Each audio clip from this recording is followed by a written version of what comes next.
All right. Hi, everybody. How are we doing? Good, good, good. Are we caffeinated? Are we happy? I feel like this is the best history of science family reunion that we didn't know was happening this week, and I'm just feeling so alive by the energy in this room.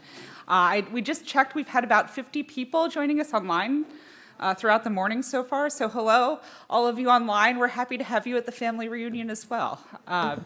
So with that, on that topic, I'm very excited to introduce the next session, which is on collaborations and networks. And I think we're forming those both yesterday and today. Chairing our session is Sally Gregory Kolstad, who is retired from the program in the history of science, technology, and medicine at the University of Minnesota Twin Cities. She does, however, remain actively involved in the History of Science Society and serves on the board of Minnesota Fulbright, which links visitors with alumni through monthly activities. Most recently, she has published Collaboration, Gender, and Leadership, a study of the qualified mentorship of Josephine Tilden at a Pacific Coast seaside station. And I just wanted to say a special thank you to Sally for her help in particular in helping to craft the program and conversations that you heard both yesterday and today. So with that, I will turn it over to Sally to get us started. Am I on? Perfect. It doesn't even require anything of us up here. Well, I want to start by thanking Adriana and also Thomas Johns. We've heard from them over the recent months. They have thoughtfully coordinated a long-term planning that resulted in this wonderful conference that brings us to this historical site here in Philadelphia. Our papers today in this session are called Collaboration and Networks, and indeed, as Adriana just suggested, we're here doing that ourselves, building collaborations and networks. And in fact, modern science relies on interpersonal connections that enable both social and professional possibilities. I want to start with introductions, as we've been doing, then we'll proceed to the papers, after which I will offer a few comments and questions. And then the presenters will have time to respond and answer questions from all of you, which has been a very dynamic part of this conference so far. So our first speaker will be Emily Hutchinson.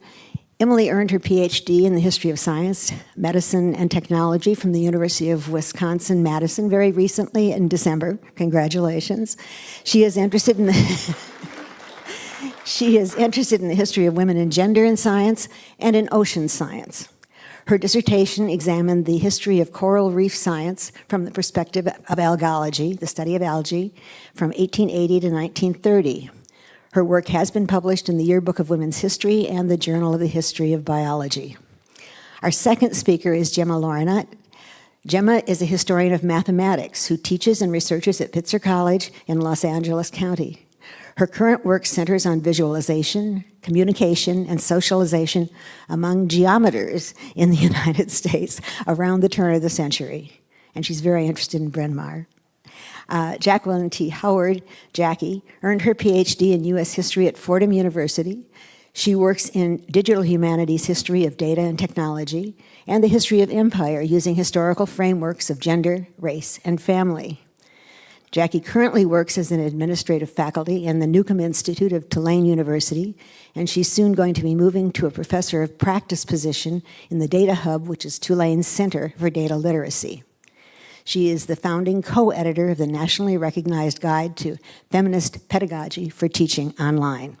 So, without further ado, I'm going to have Emily take over.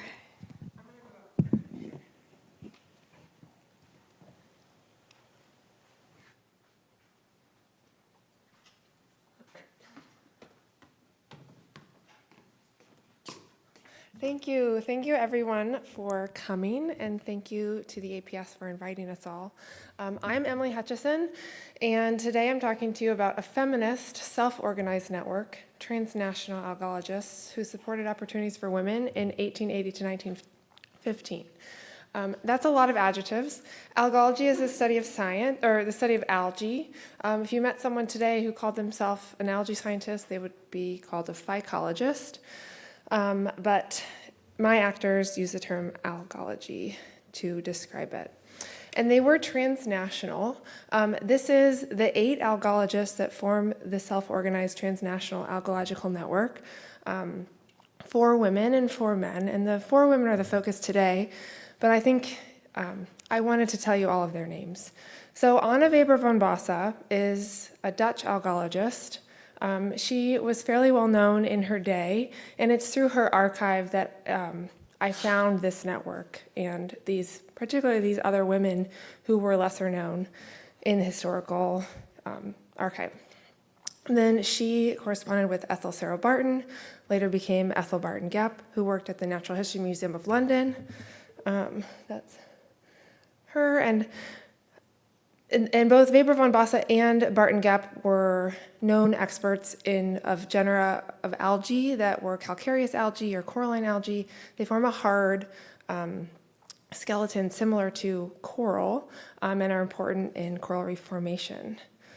Anna Vickers was born to British parents, but lived her whole life in France. She resided in Roscoff, which is in the Brittany region of France on the Channel, and had important work supporting women there. Natalie Korsakoff is a Russian algalogist who worked in Moscow and St. Petersburg at university herbariums there. But during the summers, she would travel throughout Western Europe to conduct research with her family. And so those are the four women. There's also Edouard Bornet, who's a French algalogist who lived in Paris and was important for connecting some of these women. And Marshall Avery Howe was an American algalogist, spent most of his career at the New York Botanical Garden. Mikkel Fossley was a Norwegian algalogist, and William Albert Setchell was an American algalogist who spent most of his career at the University of California, Berkeley. And I call it self-organized because of the patterns of exchanges that appeared in their letters. There was no hierarchy. No one person was directing the exchanges of information or the flows of letters and specimens, but they were all communicating with each other, and there were repeated patterns over time. So this is why I'm using Carol David's term, who's an early modern historian, early modern science, to call this a self-organized network. And these are the women of the self-organized network: Weber von Bosse, Barton Gep, Vickers, and Korsakoff. And Weber von Bosse is best known for her work, or for being the first woman scientist included as scientific staff on an oceanographic expedition. She was in charge of studying the marine flora on the Saboga expedition of 1899 to 1900, which explored the deep and shallow seas of the Dutch East Indies. And she was included on it because her husband was the leader of the expedition, and he was the lead zoologist, Max Carl Wilhelm Weber, not the sociologist Max Weber. But that's what she is known for. Through looking at her archives and her letters, these other women appeared, and their exchanges were rich, and they talked about their science and their striving to be research scientists, their experiences as women in the male-dominated field of science in the time period. And they also offered each other support, encouragement, mentorship. And so they're exchanging letters and specimens. They met in person on occasion, not all four of them together, but pairs of them would meet.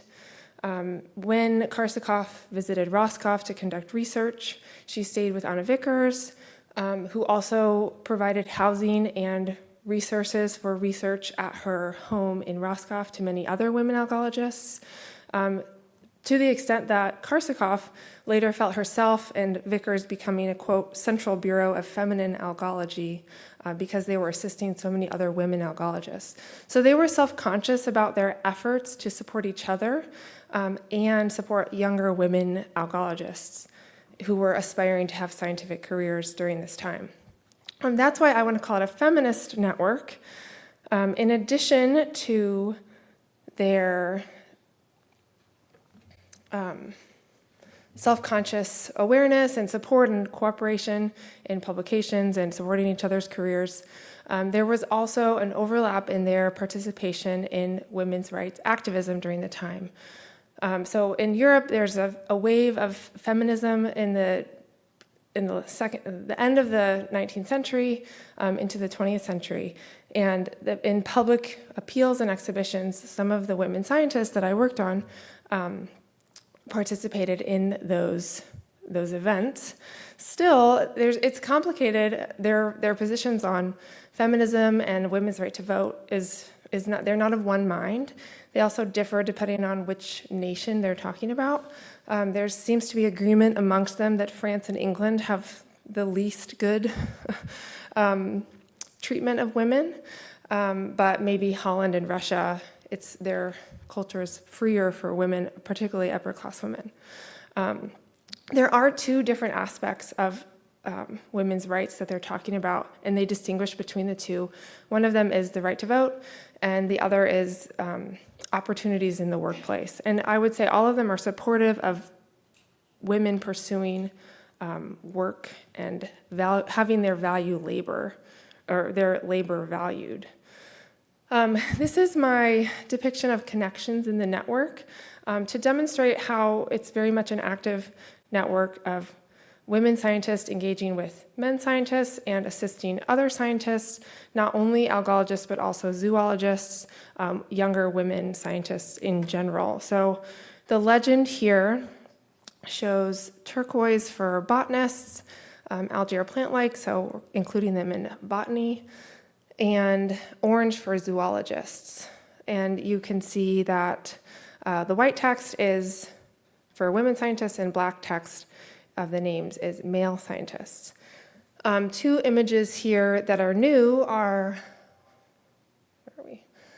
Mia Boisseven, who is another Dutch upper-class woman from Amsterdam, who pursues a scientific career. She is supported by Weber von Bosse and becomes known as a protege of both Weber von Bosse and Weber, because she gets a job at the museum, the Zoological Museum of Amsterdam, and she assists in specimen sorting with all the specimens that Saboga expedition collected and sent back to Amsterdam.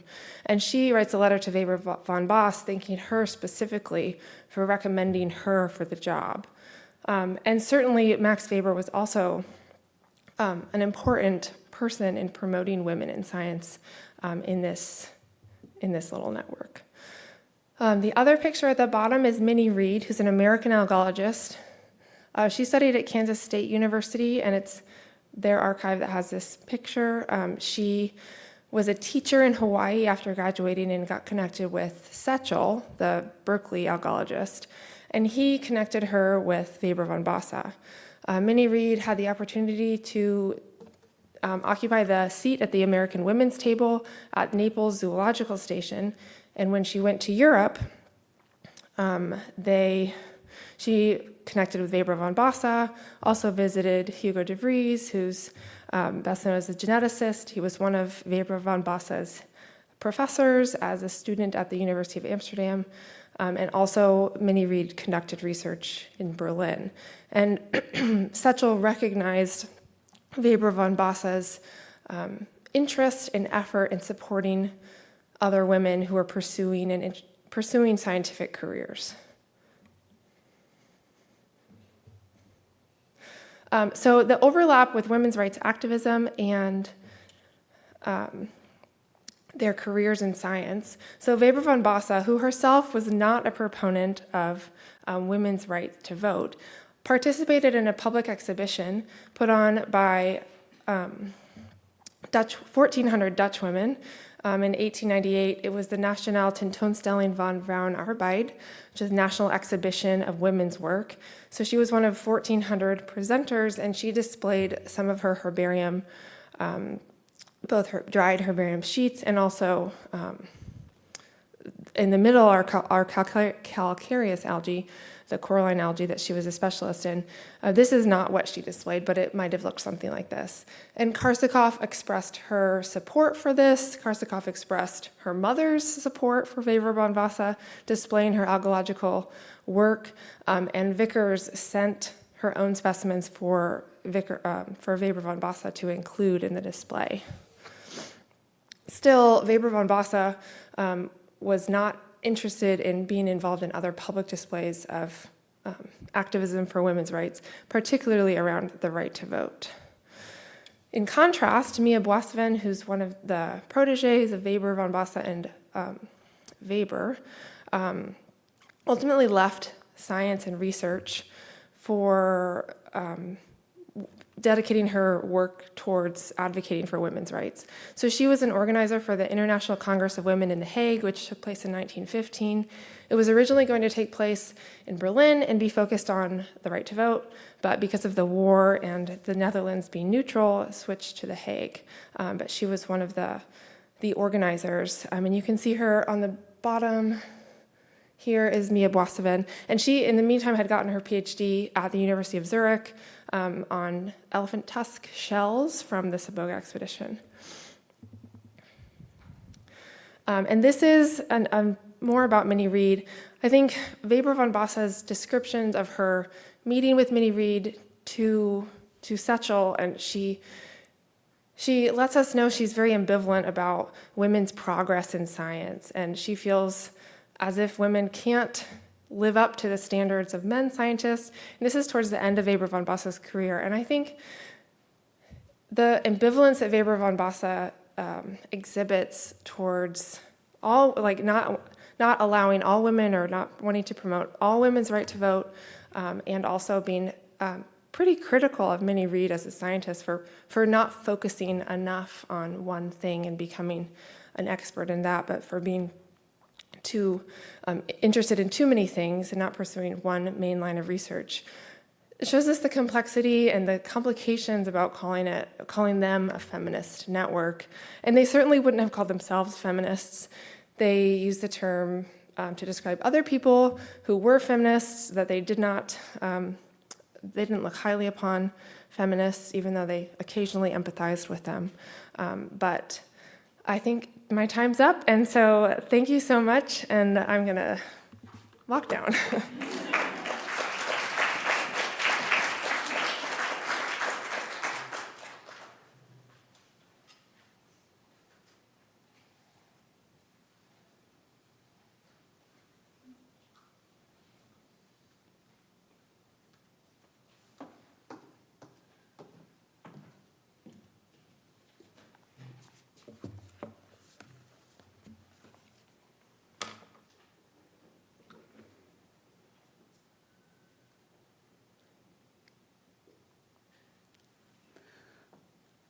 I'll just echo everyone's thanks for the organization and for being here. And I'm actually meeting a bunch of new people. It's not a reunion for me, so maybe the first of something that'll become a reunion in the future. So it's been excellent meeting everyone here. I'm assuming one of these buttons is advance, and I'll find out soon. So I'm going to be speaking on the early days of Bryn Mawr College and the American Mathematical Society. The title is from a talk or a report given, not that button, there we go, given for the Bulletin of the American Mathematical Society in 1900 about the International Congress of Mathematicians in Paris. So the postcard is from the exposition that was taking place concurrently with the Second International Congress of Mathematicians. And on behalf of the American Mathematical Society, Charlotte Angus Scott went to the International Congress and wrote a report about the Congress. And oops, that's backwards. Okay.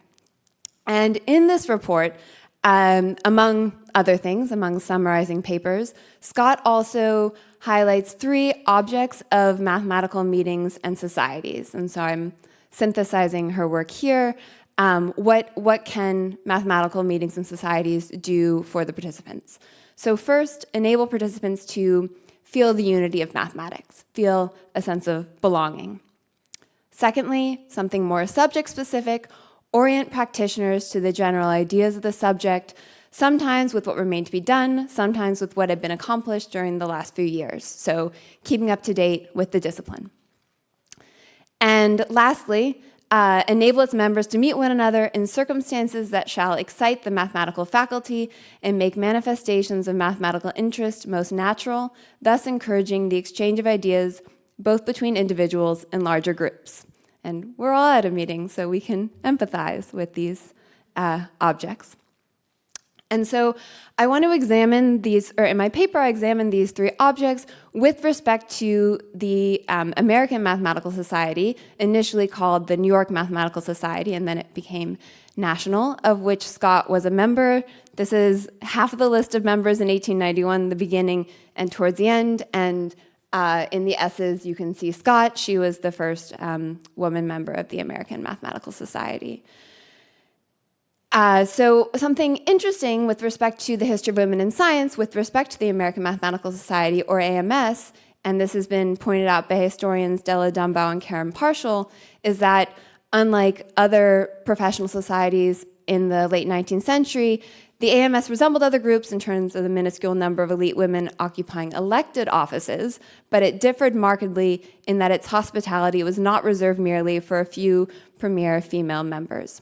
I'm going to question this conclusion somewhat. This is based on statistical evidence, so there was an unusual number or proportion of female members in the American Mathematical Society, but what I'm really interested in is, what does hospitality mean? To what extent were these objects actually satisfied for the women members equally? And along with the American Mathematical Society, which began in the 1880s, Bryn Mawr College also began in the 1880s, so they grew up together and they're geographically close enough. The trains haven't really improved since the 1880s. Welcome to America. It's depressing to read about how long it takes, and you're like, yeah, it still takes that long. And so actually it was fairly accessible, or just as accessible as it is today, to get from Bryn Mawr to New York to attend these meetings. And so women did go to New York to attend the American Mathematical Society meetings coming from Bryn Mawr. So I'm looking at, Scott was the chair of the mathematics department, this is her, at Bryn Mawr, but then also her graduate students and their participation in the society more broadly, a slightly larger group.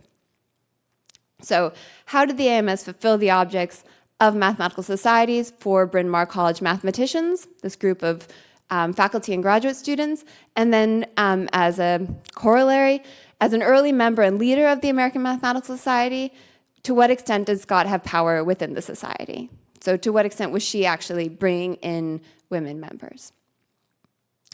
So to review the three objects that Scott highlighted, so the first, the sense of belonging. So you can see these are two different sources. On the left are members of the American Mathematical Society and their date of entrance, and we see, if you can see, so towards the bottom, for instance, Emily Martin was a PhD graduate of Bryn Mawr, and so her affiliation with Bryn Mawr is noted in the list of members of the American Mathematical Society. And then in parallel, or conversely, on the right, these are PhD members of the Alumni Association of Bryn Mawr, and their affiliation with the American Mathematical Society is listed in their brief alumni biographies. So there's a reciprocity of belonging between these two institutions that's really raising the status of both of them at the same time that women with doctorates are entering the American Mathematical Society. That's good for the American Mathematical Society. And the doctorates of Bryn Mawr are joining this national institution, which is good for Bryn Mawr. To become a member of the American Mathematical Society, you had to be nominated by a current member and then elected by a majority. It was almost always unanimous, but legally it was a majority. And so this allowed someone like Scott, who was an early member, to bring in students in that way. So it was a semi-democratic process. And so there were many female members as a result. However, looking at the archives of the American Mathematical Society, there's no archival evidence that there was much of a conscious conversation around sex and membership of the American Mathematical Society. The one counterexample to that is actually from a publication in the American Mathematical Monthly, Notes and News, just bits and pieces. George A. Miller notes that according to the latest annual register of the American Mathematical Society, about 50 of the 668 members are women, and he goes on to compare that to other national societies in other nations, and the American Mathematical Society has a much larger percent. He doesn't say whether that's good or bad, but this is an interesting example of sort of noting that statistical difference. The second object is sharing mathematics. So Bryn Mawr mathematicians did go to meetings of the American Mathematical Society. They shared their research. They also published in the bulletin and the transactions of the American Mathematical Society, not only research, but also different kinds of texts like book reviews, like an index, like summaries of the field. However, Scott was the only Bryn Mawr mathematician who regularly contributed to the American Mathematical Society meetings and publications. For her students, it would be 1 or 2 at most talks or publications. And then lastly, and maybe most complicated and interesting, is networking. So this, hanging out and informal features of meetings. And this networking was seen as extremely crucial to male mathematicians who wrote about it. So this excerpt is representative of what male mathematicians took from these meetings. So there was a dinner, there was a lunch, and we were able to make acquaintance and to compare notes, scientific or otherwise. Informal gatherings were also held on Thursday evening. So this was really seen as a central role to these meetings, but there is no evidence that women, that I found yet, although I'll point to potential future questions, that women did participate in these networking events, that they got something out of it or were even there. And this is important because many decisions that were crucial were made in these informal spaces. So as one example, the Transactions of the American Mathematical Society, which was their second publication, came out of an informal meeting. It emerged in that space. So some conclusions. With respect to belonging, the American Mathematical Society was funded by membership, so they had an economic interest in letting everyone in. This is how they survived as a society. So it was inclusive. Inclusivity made economic sense. And so women, it was valuable to include them in that sense. However, with a larger meeting and a larger membership came increased stratification. This was with respect to who could speak at meetings, and this was increasingly decided by a small committee determining who could actually present their research. And then for mathematics, there's an added complication in that in 1915, the Mathematical Association of America was founded, and this was seen as more of a teachers of mathematics joined the society, whereas researchers were part of the American Mathematical Society. And so this also led to increased stratification with respect to who was considered a research mathematician. The question of networking raises interesting points about the limits and possible promises of archives. So also inspired by other talks today and yesterday, maybe looking at the wives, daughters, sisters, friends of the male mathematicians who participated. There were non-members at these meetings. Their names aren't recorded, but perhaps there's archival evidence of communication in these informal spaces that would shed light on, were women there, to what extent did they participate, how were they viewed, even if the women members themselves don't have a record of that. And then lastly, thinking about the theme of networks, in this time period, women's colleges can be seen as an intermediary between informal elite networks and these larger national societies where women were marginalized. So women's colleges are a more formal space where women could do, in my case, mathematics together and have those three objects satisfied on a middle-sized scale. So thank you so much.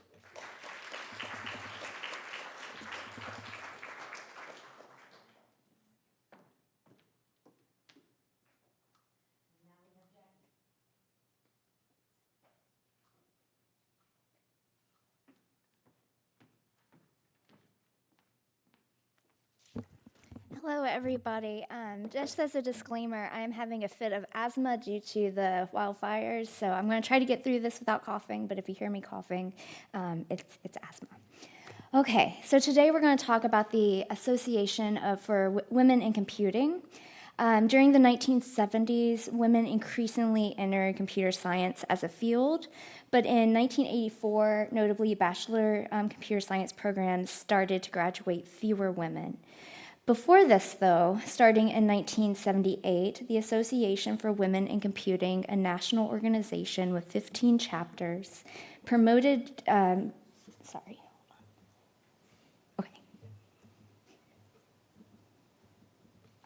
they promoted,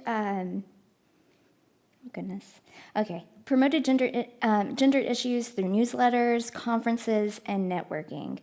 They designed their activities from their perspective and experiences to meet the needs of their members who faced gender discrimination.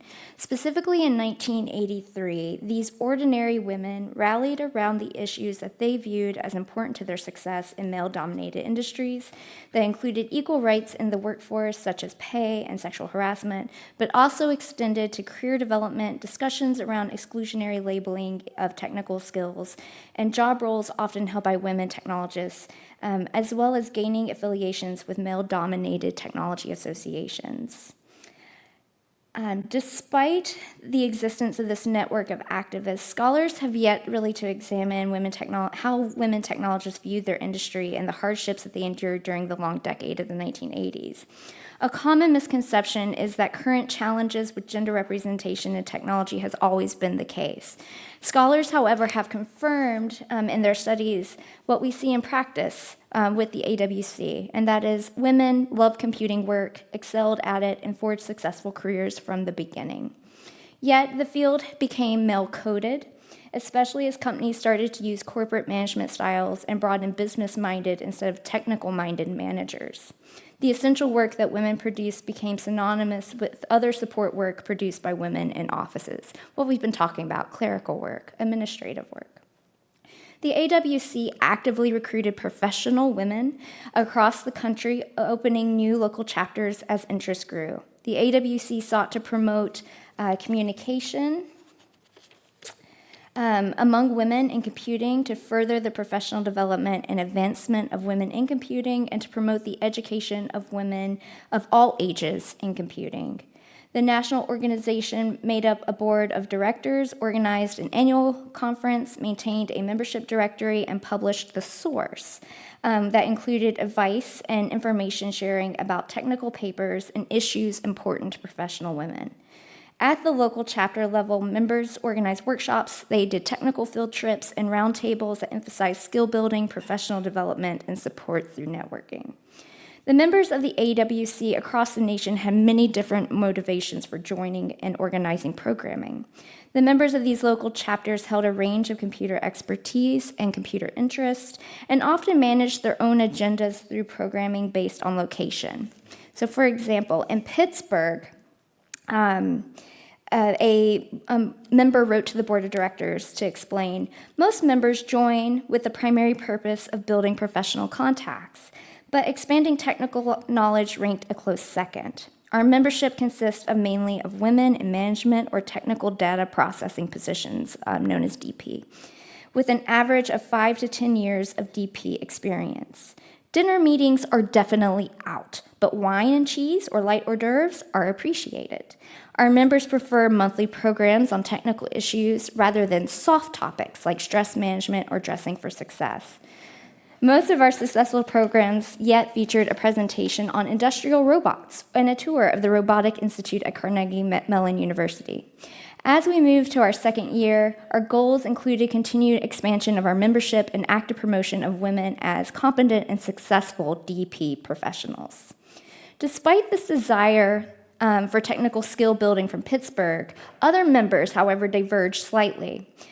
From the data that the AWC collected across its chapter that ranked women in management issues and case studies from the AWC members as the most solicited content that they wanted to consume. For example, a member from Virginia wrote to the editor that judging by the topics covered at the chapter meetings, our members have much more experience and expertise to share. I would rather read their articles written by them than pages that describe their meetings.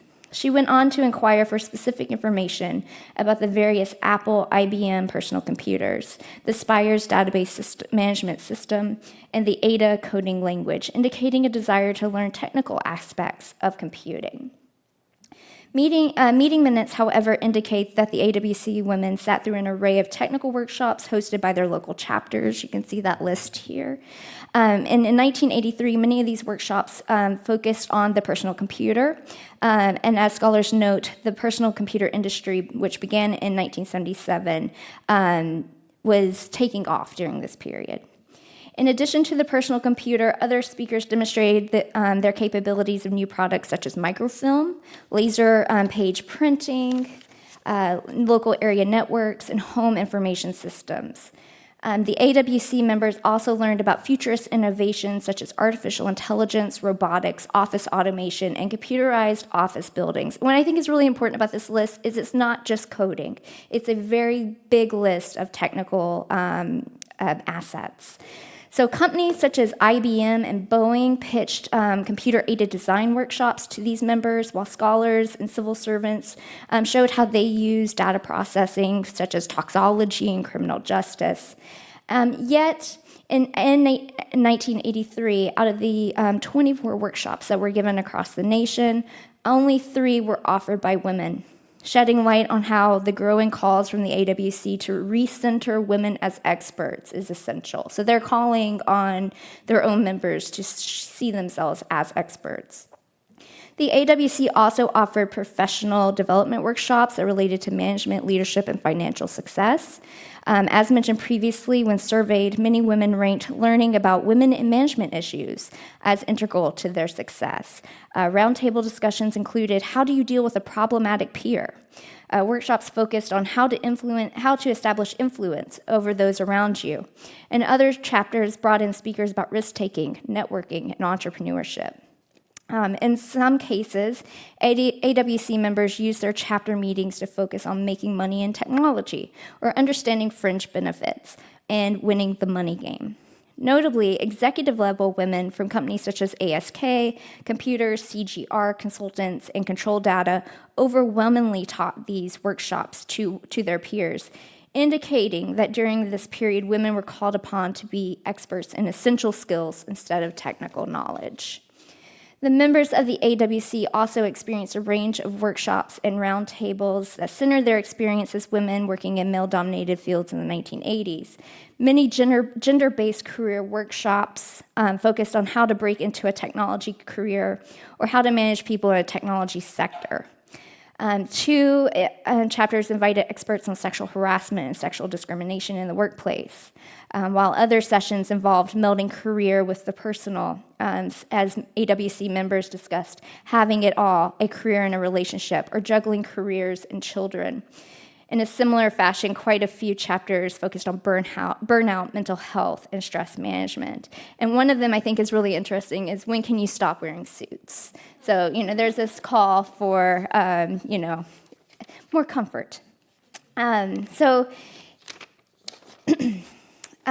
think it's really important to note, however, that during this time, they were talking about representation nationally and among themselves, but they did not, however, suggest or nod to other systems of power operating to oppress women, particularly women of color and members of the LGBTQ communities.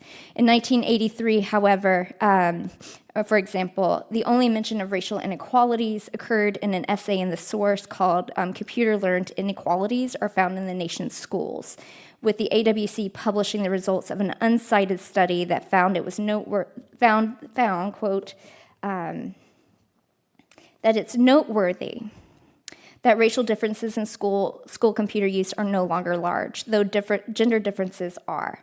One notable exception is enrollment in computer programming. So there is erasure and silence around these issues. So the AWC, with its focus on corporate capitalism, did not conduct public conversations around the social implications of technology development, and in many ways perpetuated these systems of oppression for people with intersecting identities. Their activism aligns with other women's rights movements of the era, which focused on the issues concerning white women, such as equal pay and access to training for work. All of this is happening at the same time that there is a national conversation about women and computing. And as Barbara Schoen wrote in an op-ed She explained that op-eds are saying that the message of media is all too real. Computers are for men only. So while these women are working in using computers in their work, they're receiving a slew of media that is telling them that computers are too hard to learn, that women that computers are not for women. And so I'm just going to leave you with this this last quote by John Markoff, where he is entrenching this thought that women and girls use computers, men and boys love them. And that difference appears to be the critical reason that computers in America remain predominantly in the male province. Thank you.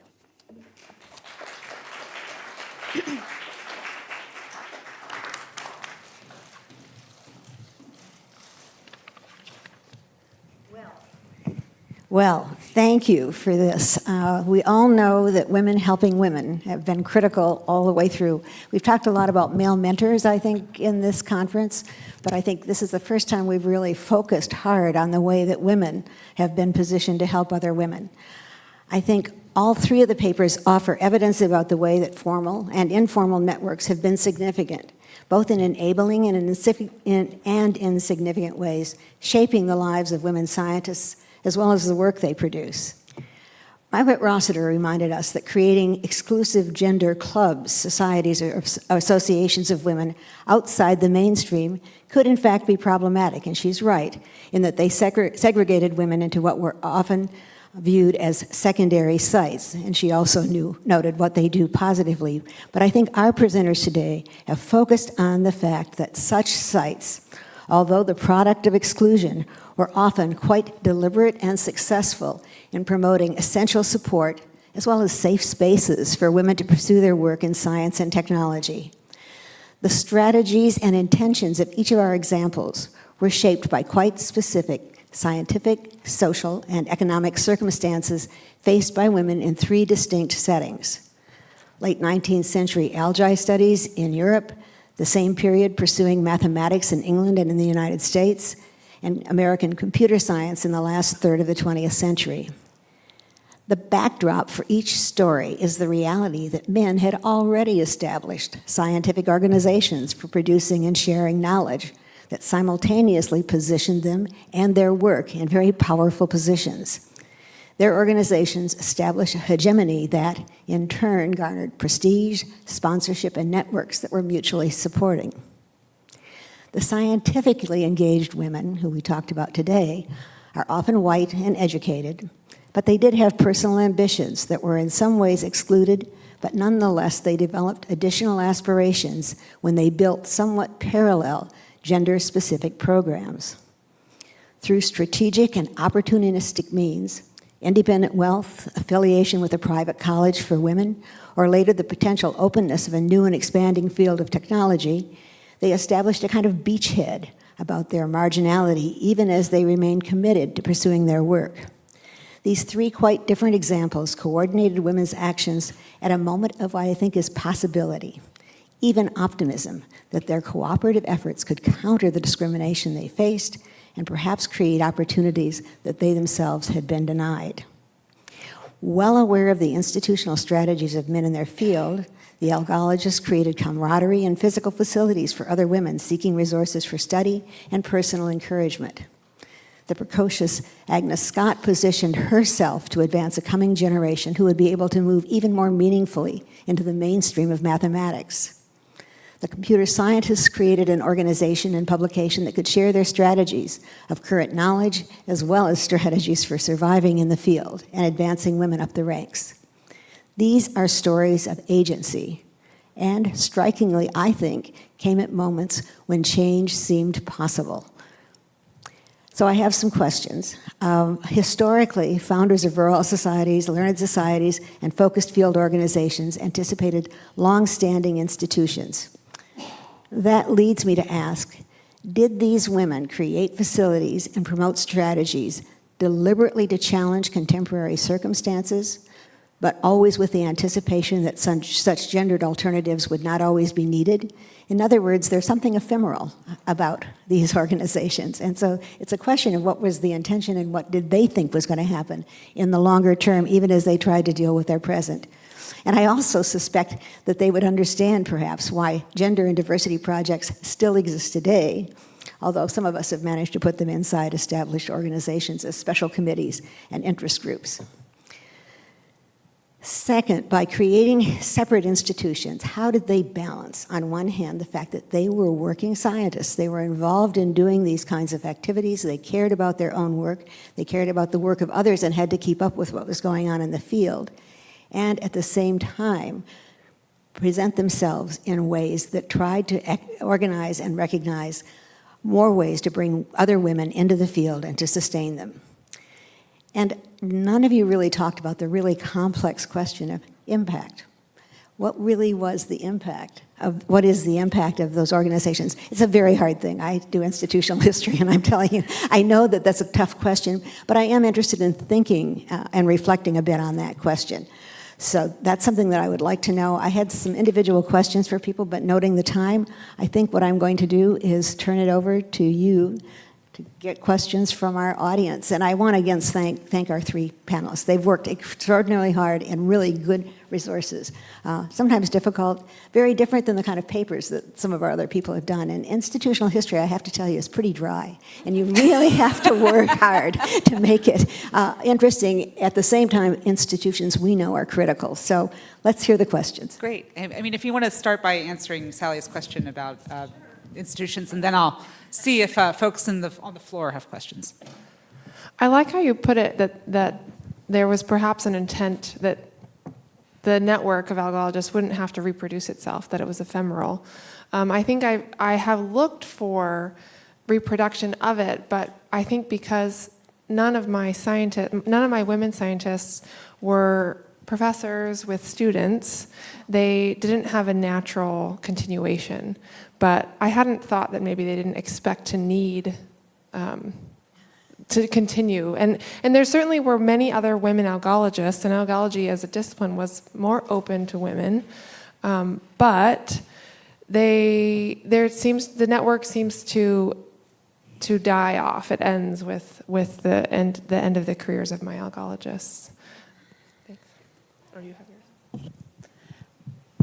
yours. With respect to ephemerality, I guess, I mean, so in this case, women were joining the American Mathematical Society, and actually, I have a question for you, because slightly before the Association for Women in Computing, the Association for Women in Mathematics was created.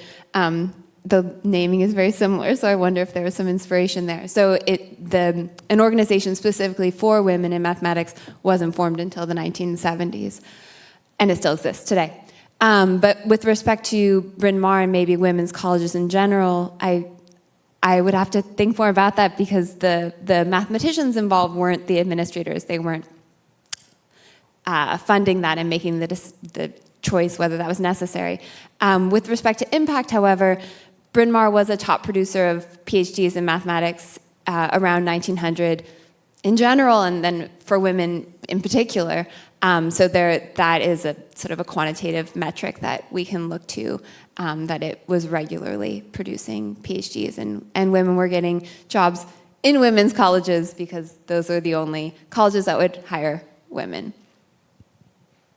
Thank you. So to answer your question, in the early days of the association forming, they actually wrote out to the Association for Mathematics as well as the Society of Women Engineers to get tips and to figure out how to create this grassroots level of organizing, what they viewed was. So it's kind of an offshoot of that association. But what I see about the Association of Women in Computing is in their records, it's very clear that this is a kitchen table operation, but on the back side. But on the front side, they're trying to look as professional as possible. And in these communications, there's this sense of desperation of, we've been doing this work for a really long time, and we're about to be no longer relevant. And so you can see that this advice giving is part of maybe optimism that we can fix this problem, but also this is much needed for our careers. And I also just want to point out that the members of the AWC were diverse. That we had coders, computer scientists, but there was also DP professionals and businesswomen. And so I think that part of maybe the great thing and the bad thing about them is that they were spread so wide, right? They needed to help a big group of women who were touching keyboards. And so just thinking about like who defines computer scientists or who defines computer professionals is a big piece of this, because at the same time that boys are being pushed towards computers, women are being told you can only be considered a computer user if you're at work. And so I think it's a strange time. So we have a question online, and I'm looking for hands here. So if you have a question, flag me down. Yes, this question is from Patrick Walsh, and it's for Emily. And he is wondering how these women's relationships to each other and their thoughts on women in science shaped how they saw biology.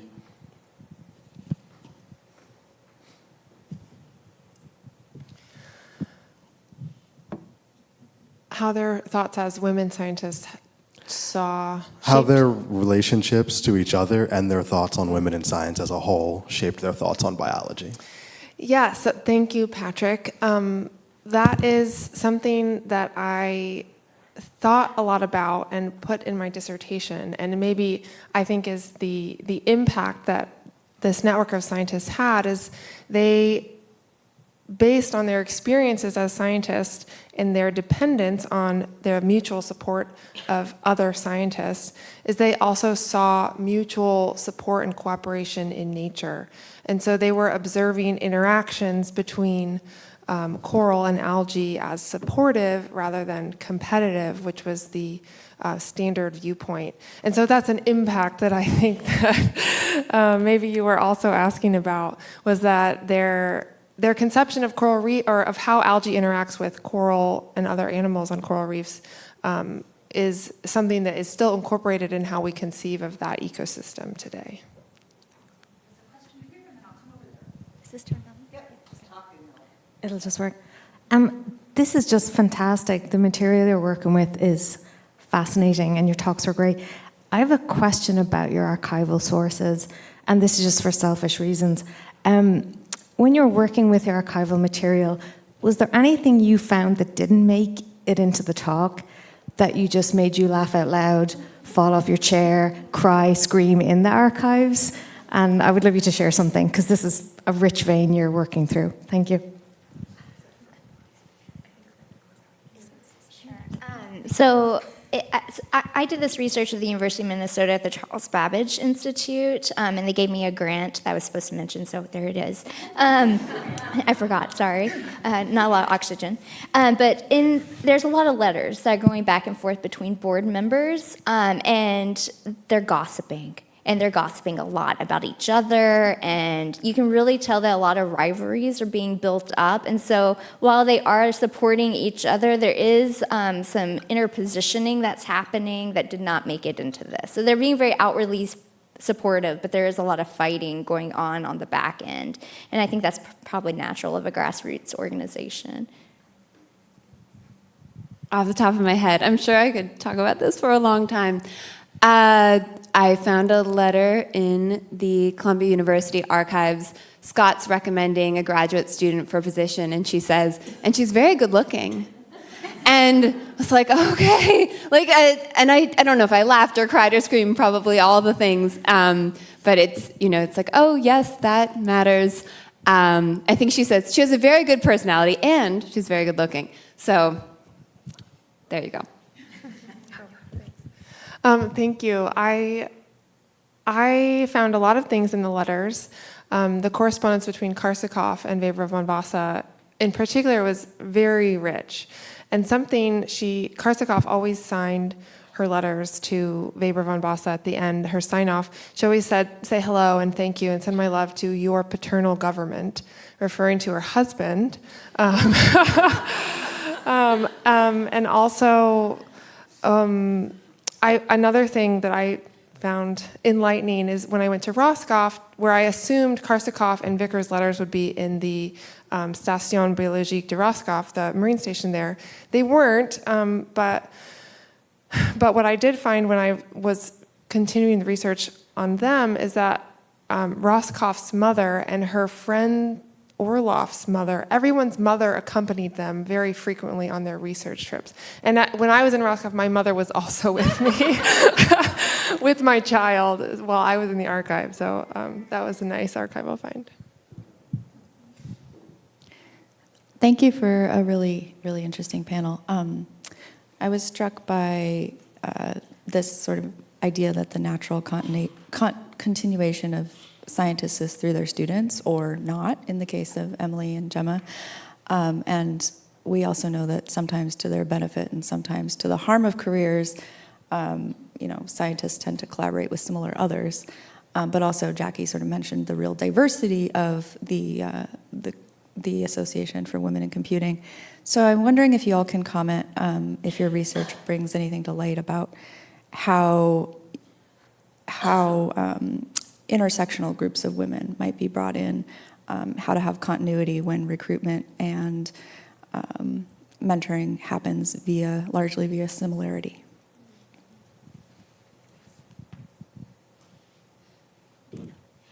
So I think that what's really interesting is as the AWC changes its mission, they start going into more funding and scholarship mode. So they pull back on the advice and they start raising money to give scholarships. And this is something that other groups like Anita Borg and Black Girls Code have also taken on. And so even though I think that this group was very one direction driven, you can see their tactics being used by others who are doing a much better job at being inclusive. And so if you haven't looked at Black Girls Code, I highly recommend it. Take a look at that organization because they are fabulous. To respond, and thank you, it's an excellent question, and and there, in the time period I'm looking at, there isn't a lot of, it's a very homogeneous group. And I think part of sort of reaching beyond that circle is these informal spaces, sort of peering at them more closely because, what happens at the dinner after the talk isn't in the minutes. And yet that's where people meet people who get jobs or publications happen. And so being very critical of what's happening informally and trying to create more of a record of that is maybe one way of recognizing when metrics that aren't being made official are actually what's driving decision making. And so part of that is maybe looking to future history and trying to create more of an archive there. Great question. I think that one reason that I continue to want to call my network feminist is that I feel like it reflects how feminism is very much not intersectional and has that problem today, as it did then when my scientists were working.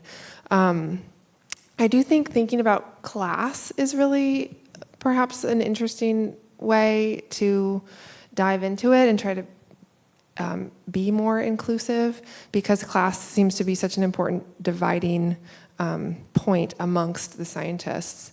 And science, and conducting research when you are a student or not a student, and I think this problem continues in marine research as a lot of the internships are unpaid, and so who can do that but wealthy people who have enough wealth to do that. So yeah, that would be my point. Christine, do you want to get in? No? Thinking about it? Okay, go ahead. Yeah, go for it. Yeah, so thank you. And again, these are all beautiful talks and wonderful papers. And I guess I do wanted to, it's mostly for Emily, but I'd like to ask the other two to kind of comment on this a little bit more, is one of the things I've been really struck by is this difference between are they calling themselves feminists or are they calling themselves suffragettes? And like, how do we navigate the kind of differences?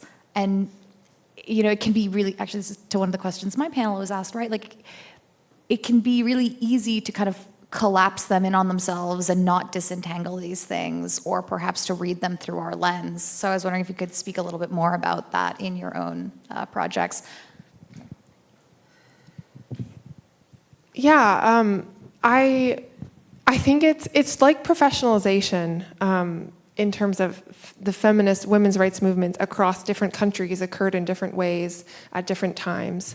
One of the women's rights activists in the Netherlands didn't see women's right to vote as a problem to push on because she thought it would just happen. So I think there are different national stories there. And individual political differences that can be very frustrating and disappointing. But yeah. It's a really valuable question. So Bryn Mawr was a hotbed of suffragism. However, I haven't found any information about the mathematicians there being involved with that. However, they did identify as feminists, so that there is an important distinction there. Scott, in particular, in publications and also correspondence, argued for, say, equality of opportunity, and her own biography sort of illustrates wanting always to compete at the same level as men. And in a celebration in her honor, actually a male colleague talks about her achievements as like the realization of the theoretical feminism of Mill. So she's even sort of upheld as taking feminism to the next level from pure theory. So, but I don't know the position about voting in particular. For my women in the 1980s, it was really important for them to call themselves technologists. That was the whole point, is that they were technologists too. And so while politics were always on the underskirts of that, they really stayed politically neutral because the goal was to be seen as technologists. Thank you. Great question.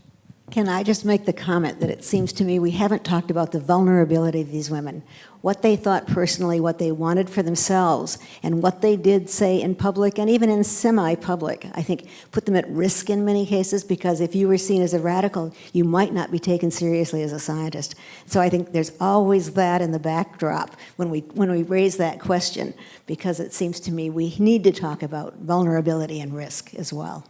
Well, this is a nice plug for the afternoon, which is going to move towards more contemporary issues and persistent problems for women in science. But for now, why don't we take a break, actually eat some food, have some food for thought, and but before that, please join me in thanking our panelists for this great conversation.